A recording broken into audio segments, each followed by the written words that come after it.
Vamos a esperar 5 minutos a ver si llega algún integrante para comenzar con la capacitación del módulo 4.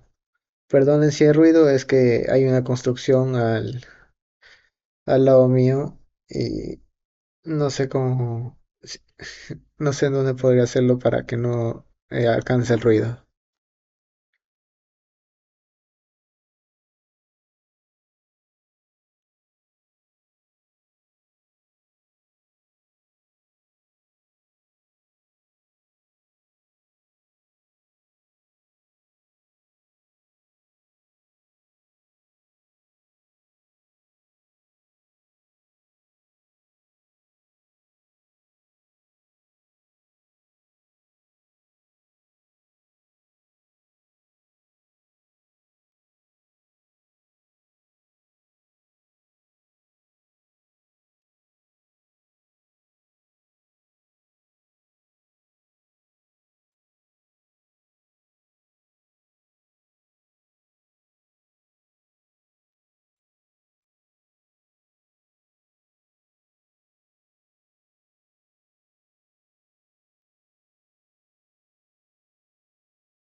Bueno, creo que nadie más va a unirse, al menos por ahora, así que vamos a comenzar con la grabación.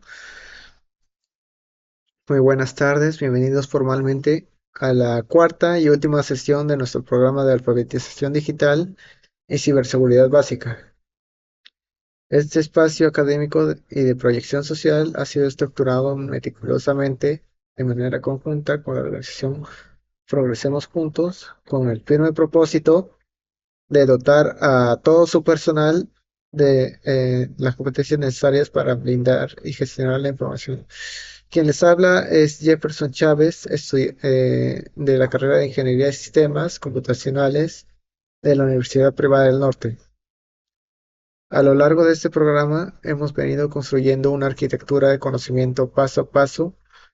En el primer módulo entendimos los fundamentos de la identidad digital y el almacenamiento cloud básico. En el segundo módulo analizamos la gestión de accesos y las herramientas de ciberdefensa personal. En la tercera sesión profundizamos en la conectividad segura mediante el uso de redes inalámbricas protegidas y túneles VPN. Hoy, para cerrar este ciclo de capacitaciones, abordaremos un pilar de nivel avanzado en la ingeniería de seguridad de la información, la resiliencia y la continuidad operativa. El día de hoy nos enfocaremos únicamente en cómo evitar que ocurra un ataque, sino en algo mucho más realista. ¿Qué acciones técnicas debemos ejecutar cuando las defensas principales son vulneradas? ¿Cómo garantizamos que la valiosa labor social de la ONG no se detenga ante una pérdida masiva de datos? De esto se tratará nuestra sesión magistral de hoy.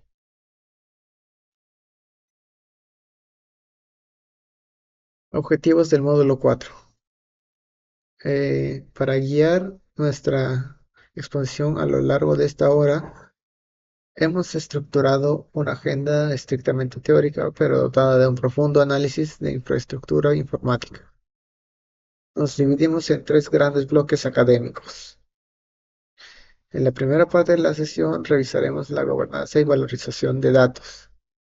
Aquí haremos un desglose analítico para identificar cuáles son los activos digitales críticos de la organización y cuáles serían las consecuencias reales de su pérdida, basándonos en principios de la seguridad de la información. En el segundo bloque entraremos de lleno a la ingeniería de respaldos o backups. Analizaremos en detalle. Un momento.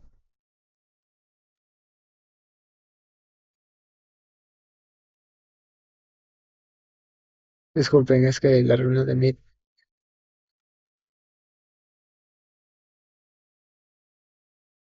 Ahora vamos a continuar. Un momento, por favor. Me aseguro de que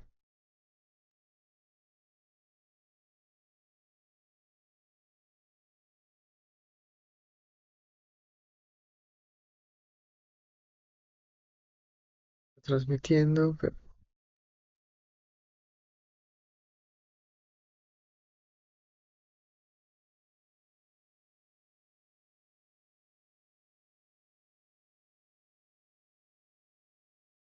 Bueno, vamos a continuar.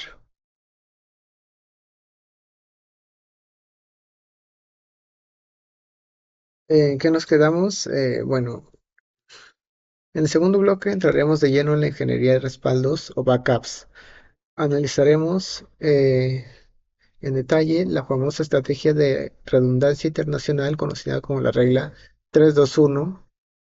Estudiaremos los diferentes tipos de respaldo técnico según su frecuencia y peso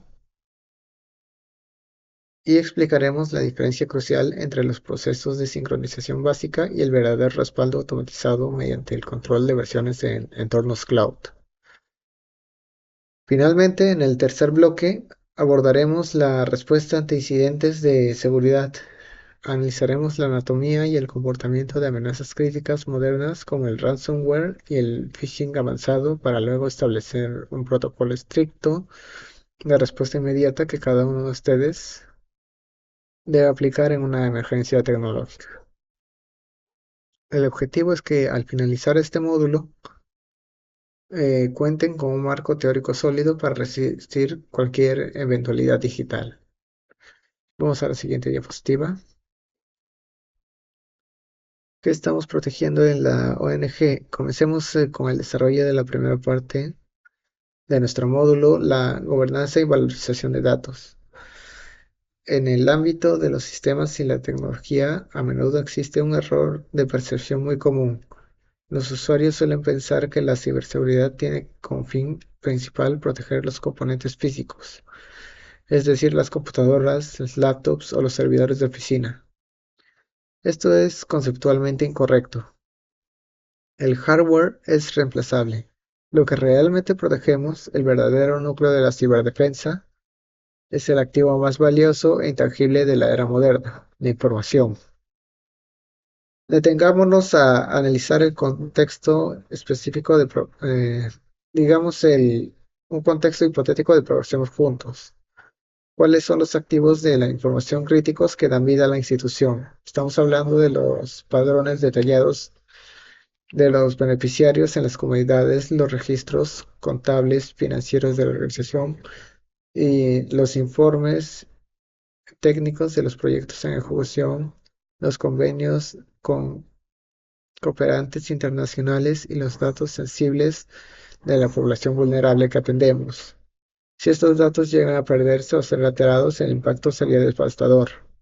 La ayuda social se paralizaría por completo de inmediato. La ONG sufriría un daño reputacional severo que podría alejar permanentemente al financiamiento de futuros proyectos y se generarían contingencias legales graves por la vulneración de las leyes de protección de datos personales. Por estas razones, en ingeniería de sistemas nos regimos bajo la triada de C+D, conformada por la confidencialidad, la integridad y disponibilidad. Hoy haremos especial énfasis en la integridad y la disponibilidad. No nos sirve únicamente que un documento esté guardado en una carpeta. Requerimos garantizar técnicamente que la información sea exacta, que no haya sido alterada de forma maliciosa por un tercero o corrompida por un fallo en el sistema y que esté en el momento exacto en que un colaborador la necesite en el campo. Vamos a la siguiente diapositiva. Amenazas reales a la continuidad de operaciones. Entendido el valor de la información, pasemos a analizar de forma realista cuáles son las amenazas cotidianas que tendan contra la continuidad de las operaciones de una organización. El análisis de riesgos informáticos, estas amenazas no provienen únicamente de cibercriminales altamente organizados, sino que las categorizamos técnicamente en tres grandes grupos que ocurren en el día a día. En el primer lugar se encuentran los factores humanos. Aquí incluimos el error involuntario del usuario, el cual representa estadísticamente uno de los mayores vectores de pérdida de información en la empresa. Estamos hablando de la eliminación accidental de un directorio completo compartido en la red, la sobreescritura errónea de una base de datos en Excel donde se borran semanas de registros o un incidente sumamente común en el trabajo de campo de una ONG. El extravío o robo físico de laptops, celulares corporativos o unidades de almacenamiento USB durante los traslados a zonas rurales. En segundo lugar, tenemos los factores técnicos o la infraestructura. Todo componente de hardware tiene un ciclo de vida útil predeterminado y está sujeto a fallos técnicos o electrónicos. Un disco duro, ya sea mecánico o de estado sólido, SSD, puede sufrir de corrupción de sectores o fallos lógicos de un momento a otro y sin previo aviso. Adicionalmente, la estabilidad de la red eléctrica en nuestras localidades suele presentar fluctuaciones y un pico de tensión severo en la oficina. Tiene la capacidad de quemar las placas base y los controladores de almacenamiento de las computadoras, destruyendo los datos locales en un segundo. Por último, debemos considerar los factores externos o ambientales. Estos abarcan desde incidentes delictivos convencionales como el robo de equipos en la oficina hasta siniestros menores pero destructivos en la infraestructura física. tales como filtraciones de agua por lluvias, humedad excesiva que sulfata los componentes lógicos o fallos de climatización. Eh, Comprender que los activos están expuestos a esta diversidad de riesgos nos obliga a implementar una estrategia de protección pasiva y robusta. Vamos a la siguiente diapositiva. La regla de oro del respaldo. Estrategia 321.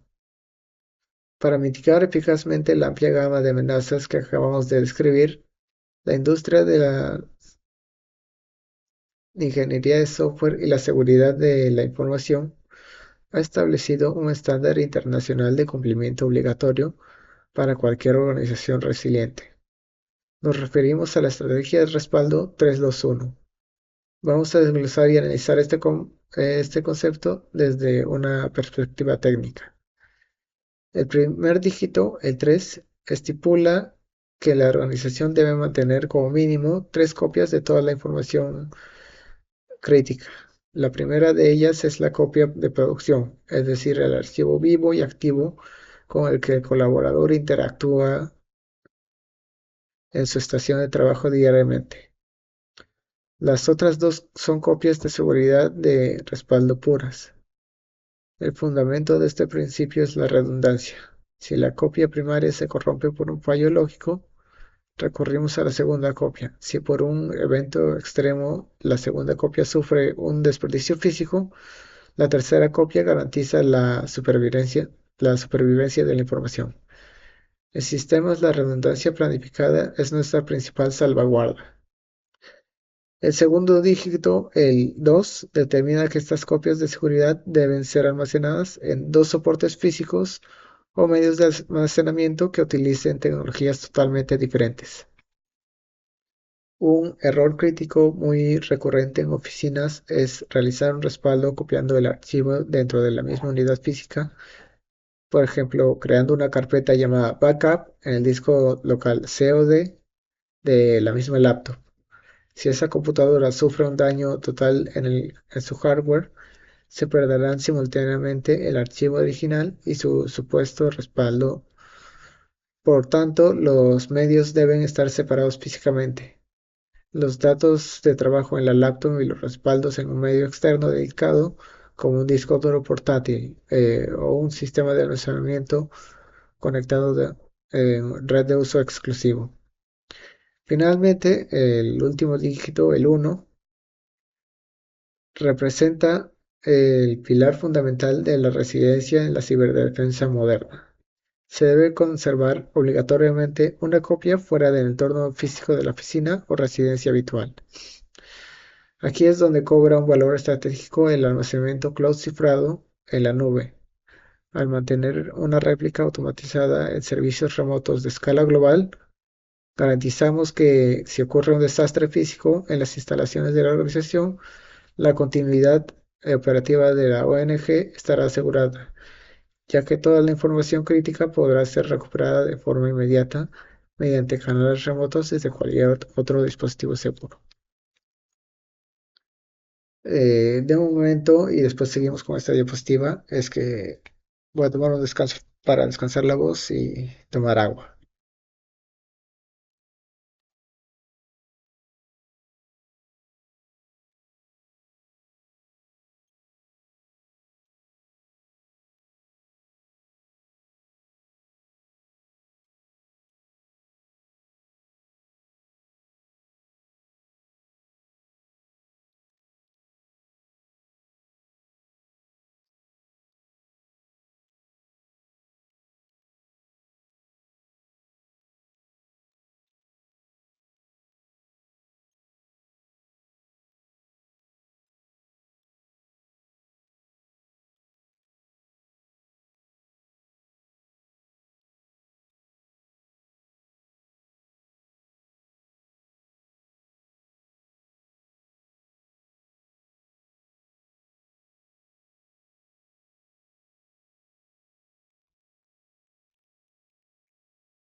Ok, ok, vamos a continuar con la diapositiva en la que nos quedamos. Aquí está. Tipos de respaldo. Momento, disculpen. Tipos de respaldo.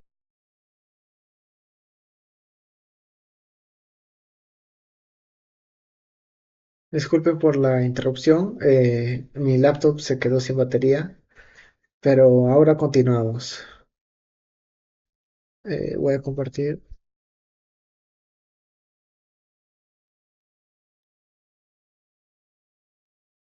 esta pestaña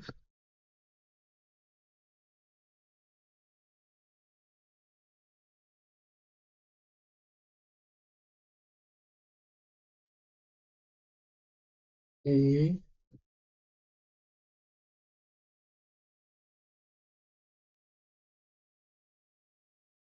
vamos a continuar con esta diapositiva. Tipos de respaldo y su frecuencia. Al momento de diseñar e implementar una política corporativa de respaldos en una arquitectura de sistemas, los ingenieros debemos balancear y optimizar de manera estricta dos recursos críticos de la infraestructura: el ancho de banda de la red para la transmisión de datos y la capacidad de almacenamiento disponible en nuestros discos. Para lograr este equilibrio de manera inteligente, clasificamos los respaldos en tres metodologías técnicas que se ejecutan de forma programada. El primer tipo es el respaldo completo. Esta metodología consiste en realizar una clonación absoluta e íntegra de la totalidad de los archivos y directorios existentes en el sistema. Su principal ventaja técnica radica en la simplicidad de la recuperación, ya que para restaurar el sistema al estado original solo requiere procesar este único archivo de backup. Sin embargo, su gran desventaja es que consume una enorme cantidad de espacio en disco y demanda un tiempo de transferencia muy elevado. Debido a este alto costo de recursos, en una política de sistemas el respaldo completos se programa con frecuencias espaciadas, típicamente de forma mensual o quincenal, idealmente en horarios no laborables para no saturar la red. El segundo tipo es el respaldo incremental, el cual representa la solución óptima para la continuidad diaria. A diferencia del método completo, el respaldo incremental solo va a identificar y copiar aquellos archivos que han sufrido modificaciones o que han sido creados desde la última copia de seguridad realizada, sin importar el tipo de esta. Esto significa que si el lunes se hace un respaldo incremental, solo se guardarán los cambios del lunes. El martes, solo los del martes. Sus ventajas son evidentes: la velocidad de ejecución es sumamente rápida y el consumo de espacio de almacenamiento es mínimo, lo que lo hace perfecto para ejecuciones automáticas al final de cada jornada laboral. El tercer tipo de respaldo es el respaldo diferencial. Esta técnica adopta un enfoque intermedio, se encarga de almacenar de manera acumulativa todos los cambios y archivos nuevos que se han generado específicamente desde que se ejecutó el último respaldo completo. Por lo tanto, el respaldo diferencial del día miércoles contendrá los cambios del lunes y miércoles combinados.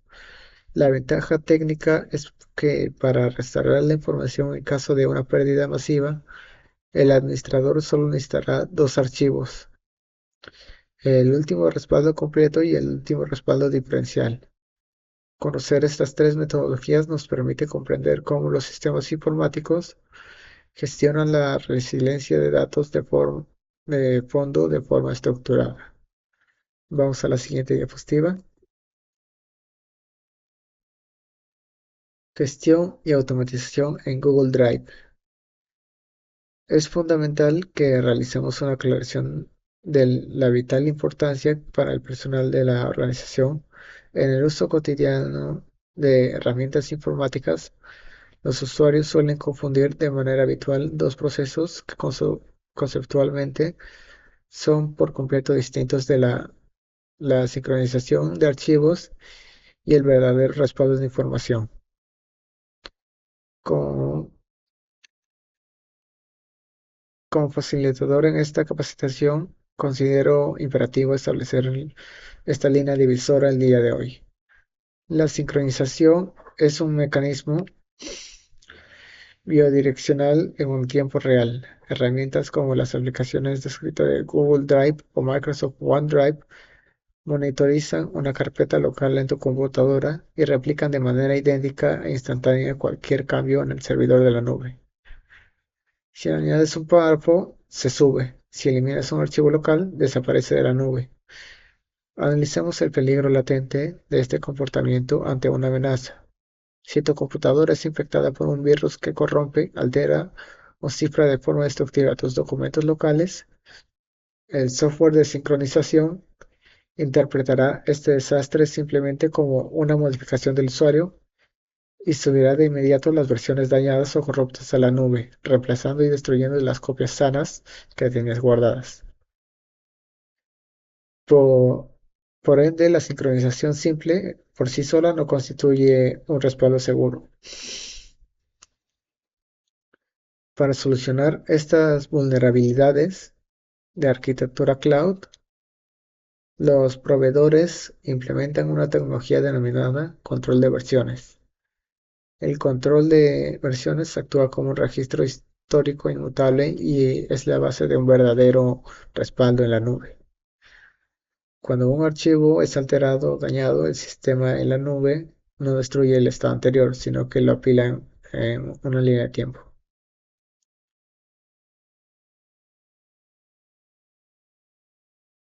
El control de versiones mitiga el impacto de la sincronización y anula el efecto de la corrupción de datos. Vamos a la siguiente diapositiva. Análisis de caso hipotético, anatomía de una pérdida de datos en organizaciones sociales. Para consolidar conceptualmente todo lo expuesto en esta segunda sesión dedicada a ingeniería de backups, pasemos a analizar de manera puramente teórica y analítica un caso práctico de la vida real dentro del entorno de las organizaciones sociales. Imaginemos el siguiente escenario operativo. El equipo de campo de nuestra organización regresa a la oficina principal tras pasar 2 semanas consecutivas recolectando datos cualitativos y cuantitativos en una zona rural, apartada que carece de conectividad a Internet. Toda esta información valiosa se encuentra consolidada en un único archivo maestro de hoja de cálculo. Durante el proceso de consolidación en la oficina, debido al agotamiento físico o a una confusión evidente en la nomenclatura de archivos locales, un colaborador abre un documento en blanco y por error lo guarda encima del archivo maestro, sobreescribiendo por completo los datos recolectados en una infraestructura informática convencional y sin gobernanza de datos. Este incidente humano básico se traduciría en catástrofe operativa. La pérdida absoluta de 2 semanas de trabajo técnico de campo, la necesidad de reinvertir viáticos institucionales y el retraso crítico en la entrega de informes a los cooperantes internacionales. Sin embargo, si la organización opera bajo un marco estructurado de gobernanza cloud, con control de versiones activo, la resolución técnica de esta crisis es pasiva, lineal y no requiere la interrupción de las actividades de la organización.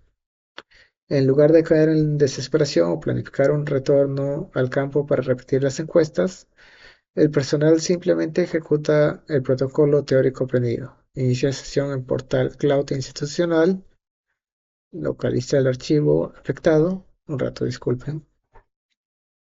Parece que sea... decía localiza el archivo afectado en el repositorio centralizado, despliega el árbol de control de versiones y selecciona el estado del documento exactamente anterior al minuto en que ocurrió el error de sobreescritura humana. En menos de 3 minutos, el hilo operativo de la organización se establece al 100% de su integridad. Este caso de estudio demuestra empíricamente cómo el conocimiento de la teoría de sistemas previene crisis severas y protege los recursos de la institución. Eh, Deme un momento para descansar. Creo que se nos unió alguien. Un momento para descansar. Voy a tomar agua y descansar la voz, disculpe.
Ok, vamos a continuar con la diapositiva en que estamos. Anatomía de un desastre, el ransomware. Vamos al tercer y último bloque de nuestro módulo, la respuesta ante incidentes de seguridad. En el diseño de planes de contingencia para la continuidad de negocio de las organizaciones, debemos prepararnos para afrontar amenazas más destructivas que registra la ingeniería de seguridad actual. Y la principal de ellas, el enemigo número uno de administradores de redes a nivel global, es el ransomware. El ransomware es una categoría de código malicioso o malware altamente sofisticado. Su comportamiento técnico es sumamente agresivo. Una vez que logra ejecutarse dentro de un sistema operativo, comienza a recorrer de forma automatizada y en un segundo plano todo el sistema de archivos del disco duro. El virus aplica un algoritmo de cifrado criptográfico de grado ilimitado militar a todos los documentos con extensiones críticas para el trabajo diario, tales como archivos de texto, hojas de cálculo, PDFs, base de datos e imágenes. Al alterar la estructura binaria de los archivos, les cambia la extensión original y los vuelve por completo ilegibles para el sistema.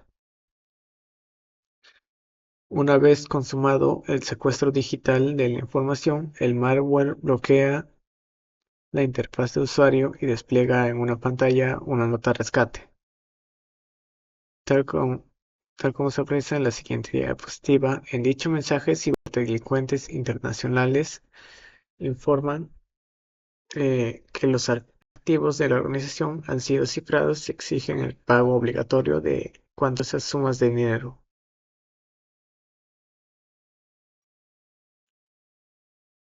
comúnmente solicitadas en criptomonedas para evitar el rastreo financiero oficial, a cambio de proveer una supuesta clave de cifrado que en la mayoría de los casos reales nunca es enviada tras realizar el pago. En el ecosistema de las organizaciones, los vectores de entrada de esta devastadora amenaza no ocurren a través de ataques sofisticados de redes, sino por descuidos de ingeniería social. la apertura de correos electrónicos sospechosos que contienen archivos maliciosos o la descarga de software pirata en un intento de evadir costos de licencia. U otra razón. Vamos a la siguiente diapositiva. Bases del manejo de incidentes. Seguridad de la información.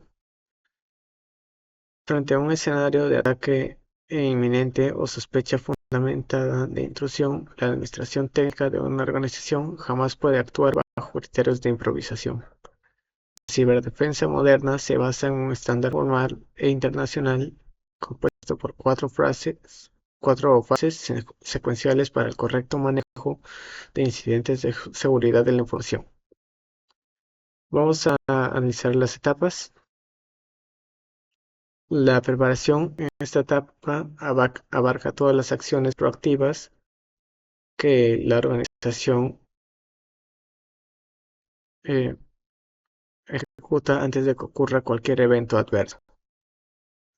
La segunda fase corresponde a la detección y análisis. Es el punto crítico donde los sistemas de monitorización o el propio usuario identifican un comportamiento anómalo o un indicador de compromiso en la estación de trabajo. Técnicamente, esto se manifiesta cuando el colaborador nota una ralentización extrema e inusual en el procesamiento de la computadora. La aparición de ventanas. La tercera fase es la contención. Y su objetivo en la ingeniería de seguridad es absoluto y de máxima prioridad. Limitar de forma inmediata el radio de impacto del ataque informático y detener el avance del código malicioso para evitar que infecte de forma masiva otros nodos, servidores o bases de datos centralizadas en la organización. La cuarta fase es erradicación y recuperación, donde el equipo técnico procede a remoción e higienización completa del código malicioso remanente en los sistemas afectados y restaura las operaciones limpias y seguras utilizando los respaldos previamente resguardados en la nube. Vamos a la siguiente diapositiva. Protocolo de respuesta inmediata para el personal. En este punto hay una pregunta. ¿Cuál de las acciones técnicas de ciberdefensa inmediatas de un usuario debe ejecutar si se sospecha de forma activa que su equipo está siendo víctima de ciberataque o intrusión malware? La primera acción y la más crucial de todas las fases de contención es el aislamiento físico inmediato de la red.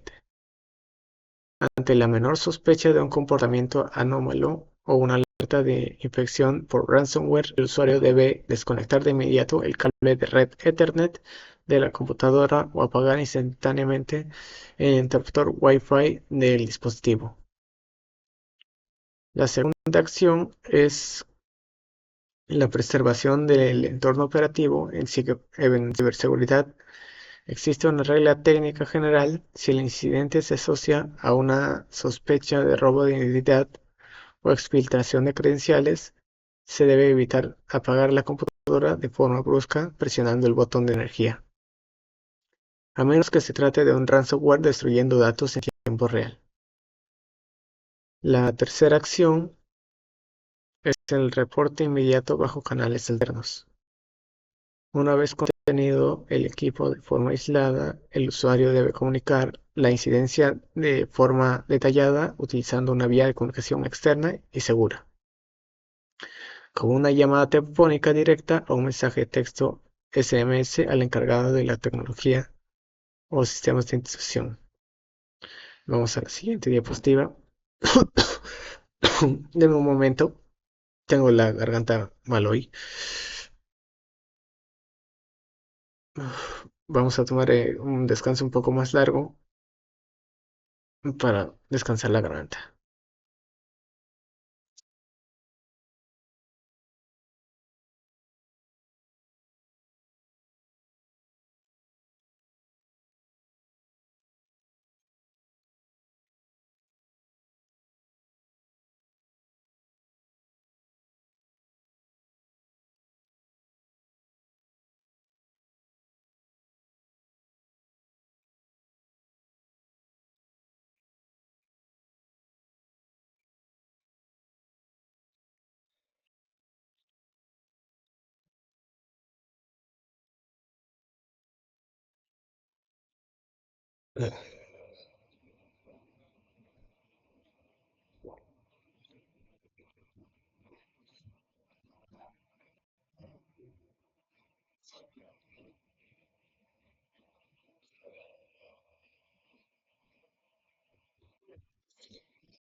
Ok,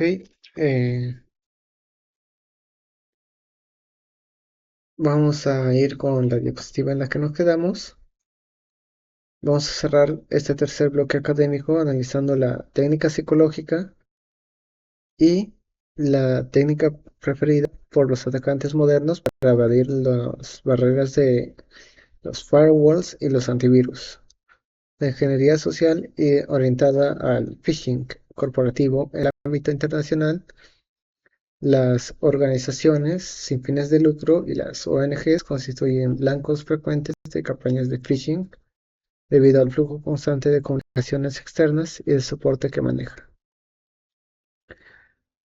Como podemos observar en el ejemplo gráfico, un ataque phishing exitoso se fundamenta en la suplantación de identidad de una entidad de alta confianza. El atacante clonará la identidad visual de plataformas globales o simulará ser un correo de una entidad financiera o bancaria, como vemos en este caso real que suplanta en una banca por internet alegando supuestas irregularidades críticas de las cuentas. Para defendernos teóricamente de este vector de ataque, la regla de oro en ingeniería es la auditoría visual estricta de las cabeceras del mensaje. Debemos inspeccionar minuciosamente el dominio del remitente. Un canal oficial jamás enviará una alerta utilizando un dominio alternativo, mal escrito o con caracteres alterados en el enlace. Asimismo, la política inquebrantable para el personal de la organización debe ser desconfiar por defecto de cualquier enlace acortado que redirija a formularios externos y abstenerse de descargar archivos ejecutados adjuntos que no hayan sido validados. El factor humano entrenado es el firewall más potente de la organización. Ahora vamos con las conclusiones, pero antes a los que han venido a la reunión voy a mandarles un enlace para confirmar su asistencia. Un momento.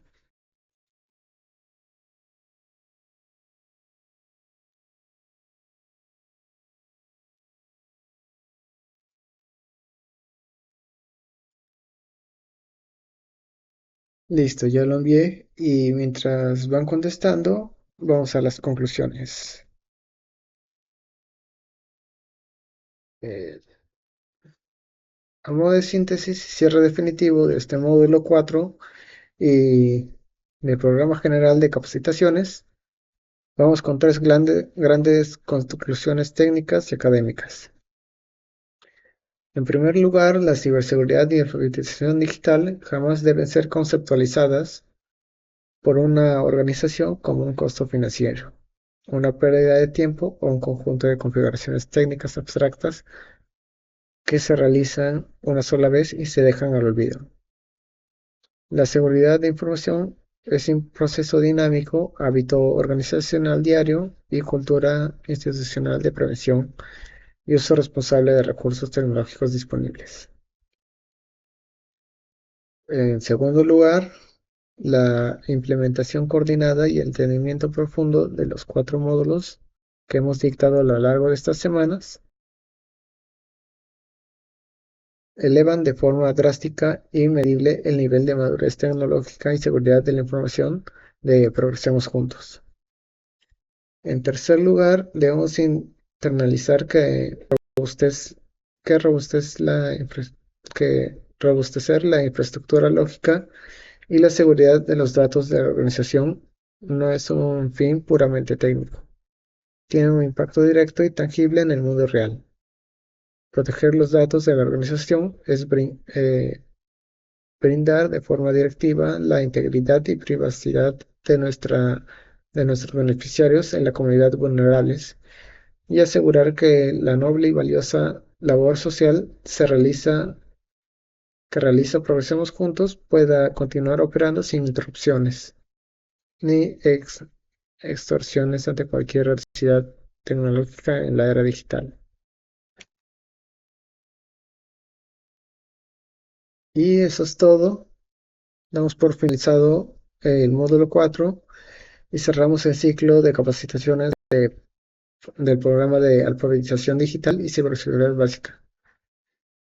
Deseo expresar mi agradecimiento a los que asistieron y a cada uno de los que colaboraron para que esto sea posible en Progresemos Juntos. Gracias por su valioso tiempo, su excelente disposición y su interés por fortalecer competencias técnicas y profesionales en estas tareas emergentes de ingeniería de sistemas, más o menos.